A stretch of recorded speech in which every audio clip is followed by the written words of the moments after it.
Return দেন, আপনাকে নিয়ে যেতে হবে। আপনি আমাকে রিটার্ন দেন। না, আপনাকে আপনি আমাকে অ্যারেস্ট করতেন করুন, কোনো সমস্যা নেই, বললাম তো। কিন্তু আপনি রিটার্ন দেবেন না। আপনি আমাকে দেবো কেন তো, arrest কেন করছেন? দেবো না? সব কিসের দেবো, জন্য arrest everything করছেন? দেবো। কিন্তু আমাকে দিতে পারেন না। আপনি আসুন, আপনি আসুন। আপনি আমি যদি 140 ব্রেক করি তার জন্য আপনি আমাকে বলুন। বলছে সেটাই তো বলা হচ্ছে আপনাকে যে arrest কি? করা হলো আপনাকে। সেটা কি? আপনি মুখে বললেন হয়ে গেল। আপনারা কি তানাশাই করলে চলবে নাকি আপনাদের? আপনারা আর কত চাটুকারিতা করবেন?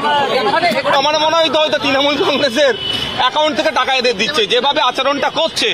আমি একজন ল মেকার হিসেবে আমাকে যদি আমি বলছি আমি আপনাকে arrest করা হলো। না, সেটা কিসে? আমাদের অর্ডারটা হবে। আমাকে না, আমি এখানে আপনি আমার উত্তর দেন। আমার প্রোগ্রাম আছে, করা হলো বলা হচ্ছে। আমি আমার দুটো প্রোগ্রাম আছে, আমি বাসন্তীতে যাবো। আপনাকে arrest করা হলো। আমি সন্দেশকারীতে আপনি আপনি না আপনি এরকম ভাবে করতে পারেন না, আপনাকে তো যেতে বলছি। এরকম ভাবে করতে পারেন না। আমি তো আপনাকে যেতে বলছি। আপনি আমাকে কোনো অর্ডার দেখাননি। আমার